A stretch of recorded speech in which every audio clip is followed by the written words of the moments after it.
Ụmụ Igbo, asị na m agha ekenezi unu. Asịrị m na m agha ekenezi.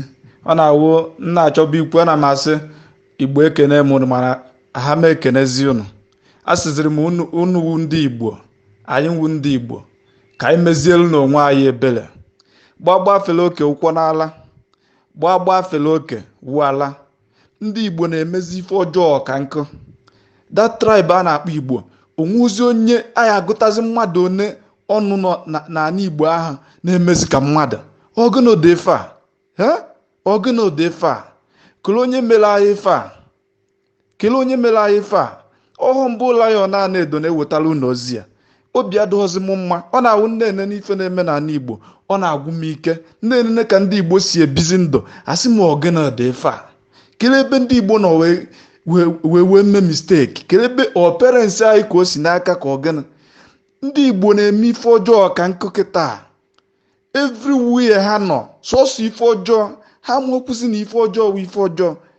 Average Igbo man kịta amụọzi na ife ọjọọ wụ ife ọjọọ. Ife ọwụ na wụ ife ọjọọ kịta ego na-apụta na ọ na-akpọ ya biznes. Onye Igbo ya ada ya je meghee uno na-akpọ ya uno akwụna. Si ịjụọ ego ka ọ na-eme, oghe ọnụ o ji eri ji na-ede si na ọ na-azụ afịa akwụna. Ọkpọkọta ụmụazị ya wi Igbo wu na ndị Naijiria nwere nsogbu n'obodo a. Ndị Yoruba na-eme ife ọjọọ n'obodo ya afọ ha. Ndị Yoruba na-eme ife ọjọọ n'obodo a ya afịa ka ọ kọnetịrị nwaanyị obodo a nne. Mana onye Igbo na-edewe ahụ na ọma ife, mana na onweghị ofu mkpụrụ ọbụla adịghị ndị Igbo n'isi. Ndị Igbo a na-ekwu nwere ofu enyi nwoke na-asị na ife ahụ iliteracy. Si mba na ife ahụ iliteracy.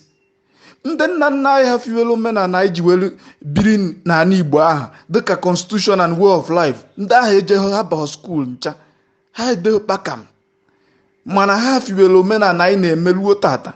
Mana this agbụrụ ofu ndị Igbo a, this agbụrụ ofu ifuru agbụrụ, this new generation ndị Igbo a, from onye ọbụla dị from 60 years down, agbụrụ ahụ jọrọ njọ. Agbụrụ ahụ jọrọ njọ. Na-adụ mmadụ egwu ka mmadụ gwa onwe eziokwu. Mmadụ igwe onwe eziokwu amaka. Maka ife nji ekwuri ewu na mụnwa akwụkwọ onye Igbo, ahụhụ m onye Hausa, nke nji ewu onye Yoruba, nke nji ewu onye Zulu. Mana na ife nji jiri Igbo ekwu ewu ka ọ bee onye Igbo ọhụrụ na ntị, onye luo onye wurigodo ile egu eze ya ọnụ. Nene ụmụnne gị, nene ife ha na-eme. South Africa anyị nọ na nsogbu enwere n'obodo awụ arrogance and nonchalant attitude ndị Igbo. Onye ka anyị ji enwe nsogbu n'obodo alụ tata mụ na gị na-abụnụ. Onye Igbo ya ada azụ ọgwụ, ọ ya nọjido na street 12 o'clock, ọ ya ada akpọ ndị afịa moto na-agafe agafe, ọ ya ada efetue. Ulufuo na ife ọ na-emewu ife ọjọọ, ulufuo na ife ọ na-emewu ife ana na-asọ nsọ. Ifele abịa ya da eme. Ị na-azụ afịa akwụna, ịkpọkọta ụmụazị mmadụ ghaị n'ụlọ, ha na-agbara gị akwụna. Oge m bi na Roastingville, ụlọ mbi azụ ya ndebe anyị na-azụ afịa akwụna ebe a. Ha ya etijido nwaanyị ife, ụmụazị ya na-agba akwụna, ha ya etijido ha ife 1 2. The other side of the neighbor wu onye Indian, the other side wu onye nchagha. Onye nke m bi na ya adịa onye Lesotho. Ife a ka ya na-eti otibe ha na ife ha ya na-eti gboo Chinedu 2 o'clock.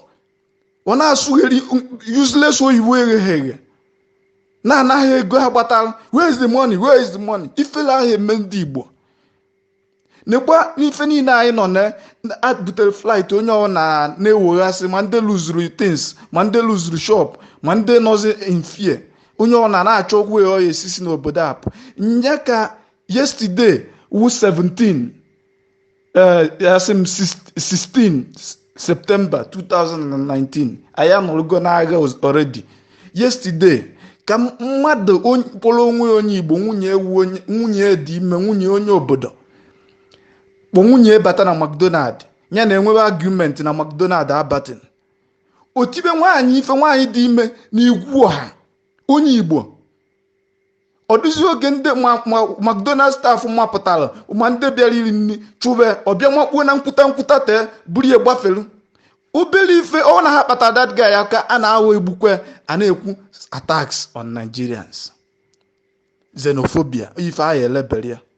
Mana onye amaghị ife ị na-anụ nwaanyị n'obodo ịbịa ọ dị ime ịma na anyị nwere nsogbu aggression dị n'obodo a kịta aggression nnukwu aggression dị onwe onye obodo obi dị mma even ikwukwu dị na-ewu onye Naijiria kịta dị very risky nye ka mmadụ na-echara ya pụta na igwu ha bịa nwa gaba ịbịa ti nwaanyị dị ime onye obodo ife n'ihu ụmụnne ya isi m na onye ahụ na isi dị ya mma ije na Burkina Faso eweta almost 10,000 girls na Burkina Faso ụmụazị Igbo jere enslave from Nigeria kpọrọ ha jee Burkina Faso ha jee na-agba akwụna ebe ahụ na-agbatara ha ego.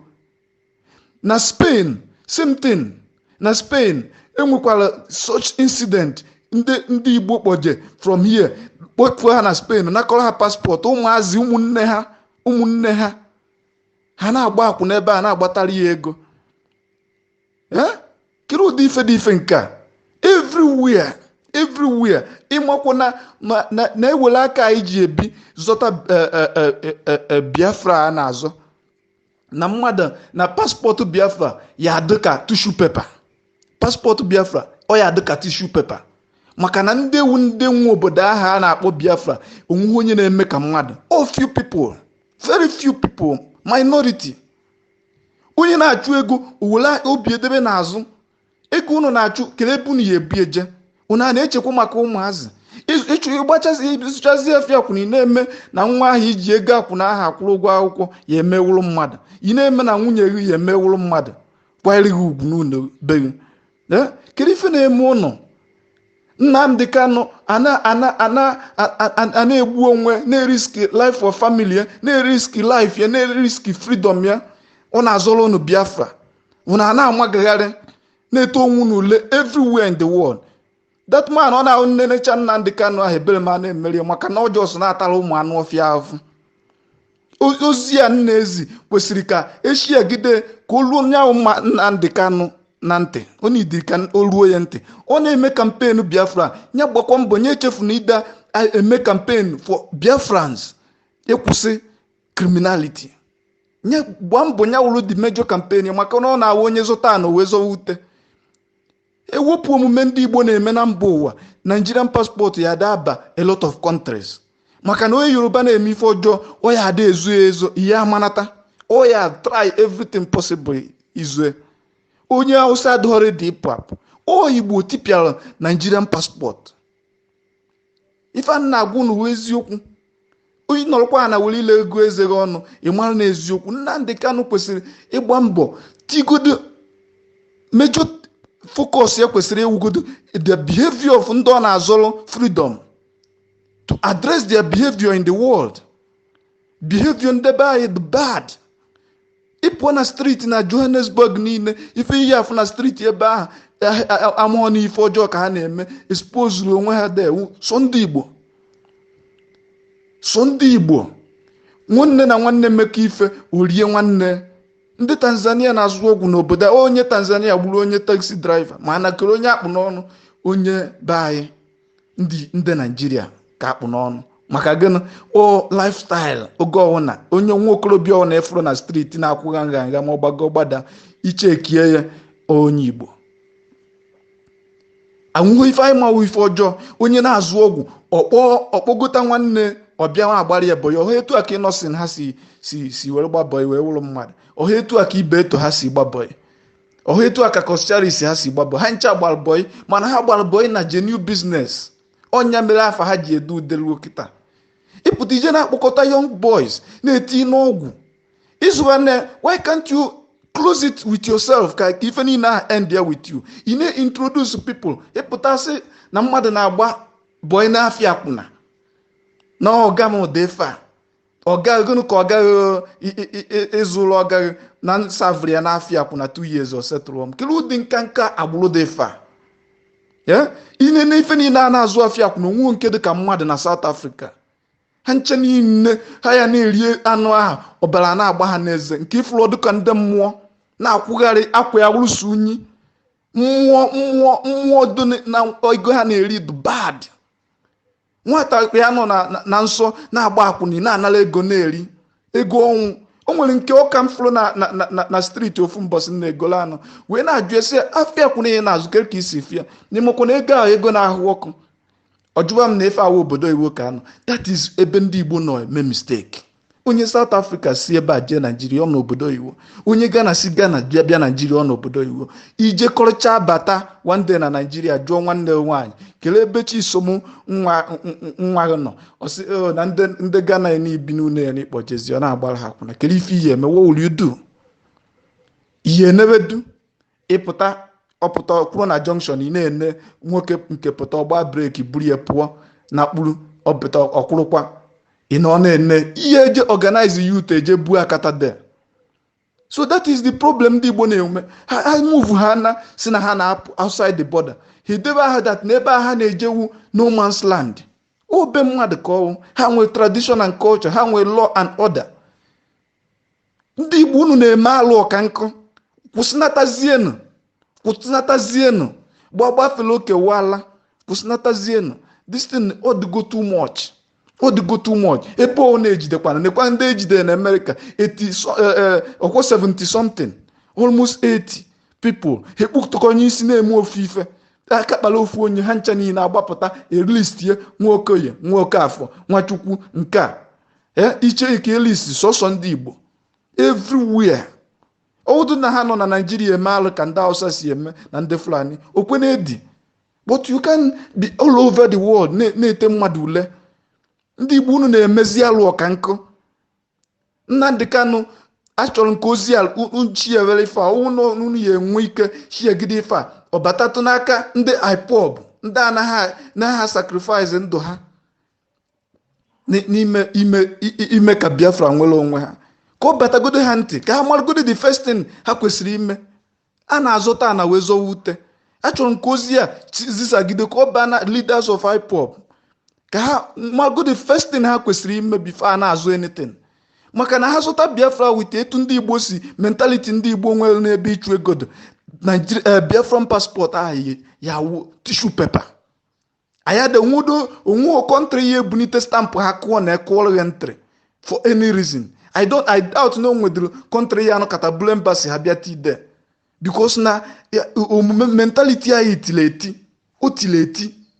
This thing is paining me. Anytime m pụtara na street ike akwụrụ ọtọgwu m. Anytime na onye Igbo na-ekwu okwu na assess mentality ya ike akwụrụ ọtọgwu m. Ohetu aka ndị Igbo youths in 70s 80s early 90s si bi. Ohetu a ife a na-eriwu gwongwongwom anwụọ onwuzi onye chekienu kono na-azụ ọgwụ aha onye na-azụ ọgwụ aha nọ n'azụ na-agba afịa kwụ na aha na-enslave ụmụnne ọnụ na-ekpoje ha bụ ụwa niile aje na-agbatalụ na ego una na-awụzi the richest man in Africa. Una awụzi ọnụnwa produce the richest in Africa, una produce second, una produce third. Kiri ụdị mmadụ ọnụ bụ abụ una na-echezidukwa echiche fear.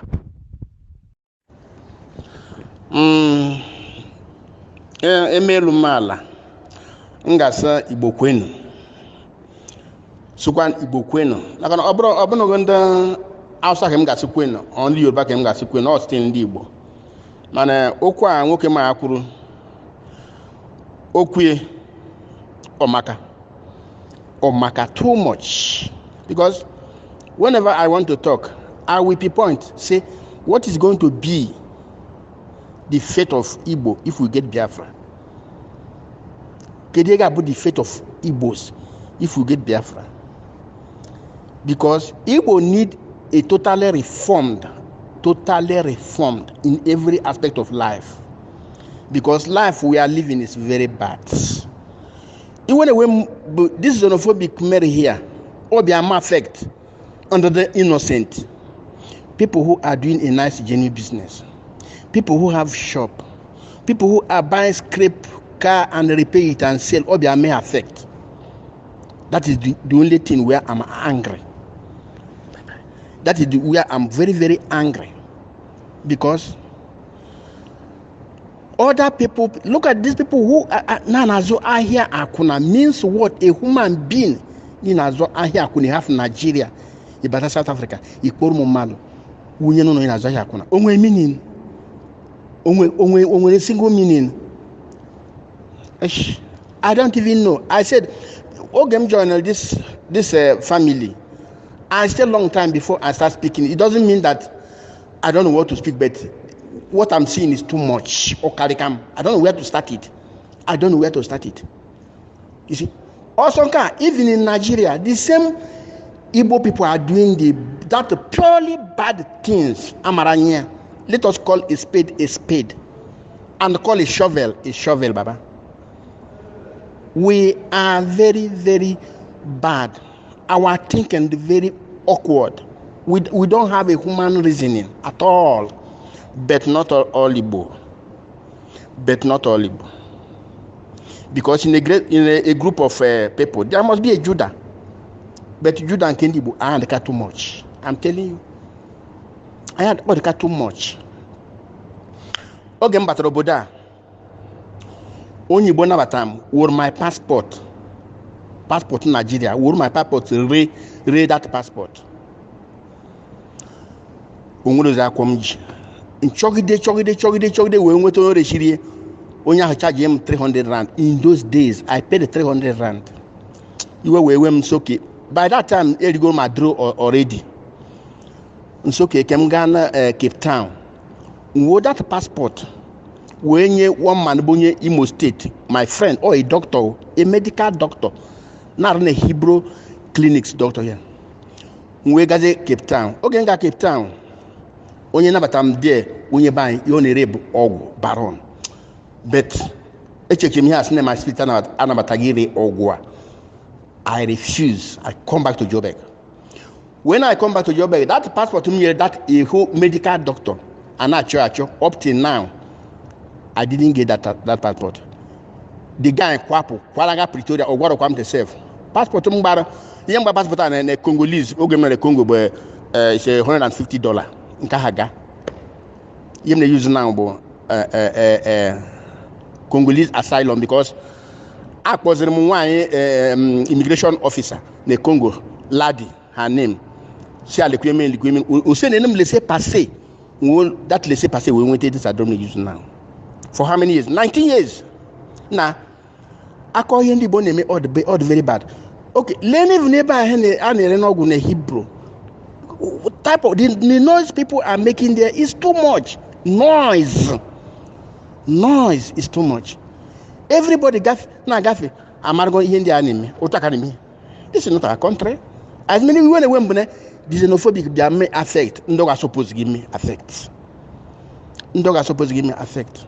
Na ine kurinka lenu nwanyi nka kpuputara na muna egene news no muru nwa 3 months were nwa ahụ ana akọ akọ kedu onye rechiri nwa osina bụ onye akpọtara onye goro nwa onye ka rechiri osina amaghị onye rechiri na onye rechiri apụgo inara ego nwa agatie it is not the blood money okwe gelo so ihe obro kwaso ụmụ nwoke ụmụ nwa na-emekwa arụ a na-ekwu nwa ga ịmụrụ 3 months reye na just is it obago hungry or what? So you become a pregnant so that when you born you sell your child or konyibo lene ko do jiro nwa madu we me ogwego kwa a girlfriend ya we mogwego tinye ne bank ebupute nwa hu yiri ozi on my phone up till now I win a handcuff. Tell me something.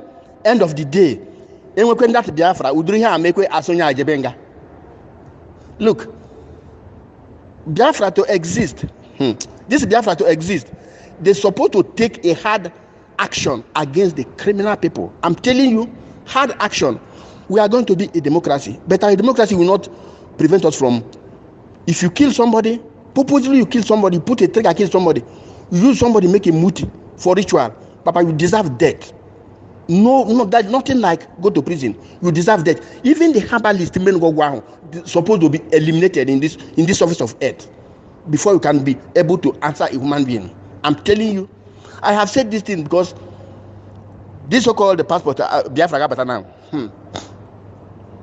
If this thing continues like this, even Nigerian passport is going to be more better than our own. I'm telling you, people will say, "Oh, this is the people who are fighting for Biafra." Then we give them, oh, are they the people who are doing all this type of thing when they were under Nigeria? These people, they deserve not to be associated with. I'm telling you. But it's still good as Nnamdi Kanu is trying. Let him try, finish, and get it. Then we sit him down. IPO sit him down. Look at what is happening in this country. Look at what the Igbo people are doing. How are we going to tackle it? If we laugh it out, I'm telling you, we are not going anywhere. We are not going anywhere. We're supposed to have a tough maltreatment against the wicked people, people who are useless, but they call themselves a human being. People must behave. What I'm seeing is making me cry. I didn't even know that somebody like this man who said this thing can say it. But I'm happy that there are some people who knows what is going on. Know that many of our Igbo people are bad. Now we are blaming all these Igbo politicians. Then we are looking at them, we are inheriting it. Still, when we grow like them, we are going to do the same thing. Baba, it's bad. It's bad. It's very, very, very bad. It's not good at all. Noise of the noise. You don't want mad. You're not cool. Well, tiny lanya. Man, the last is say I only have quick pass. I can't even equal. You quick maka or maka, and everybody not try at least Nnamdi. Then we take no za. I the main IPO we take no za. Kema, how to reform Nigeria, how to reform Biafra, how to reform the Igbo people, how to reform the Igbo people to be a human being. To be a human being. That is on video we're here now. Umuanye Igbo, none Dubai na Begu, Boto, 4 of them, or teach like this now Boyguni Irundocha. Just imagine. Is it for money? I don't know. Umuanye, beautiful ladies in Igbo. They are 4 naked, completely naked, even no pint. If you doubt it, I will say it in this house. You can see it. You see, he had them call, that is, also everybody. Mangoke, Manwine, as far as Ibonibo, or Gumeri. It's bad. But again, we're taking human life. Taking human life. 1, you will be Babu Mother. 2, you won't mad way more go. Wonderful. You won't want because of money. Baba, all these things deserve death. Opo quite injection no. Ebrugulane village ebi shipota, a cake in a drone bagbog. If not, we are heading nowhere. We are heading nowhere. Remark this word. Ekuchem called the monta.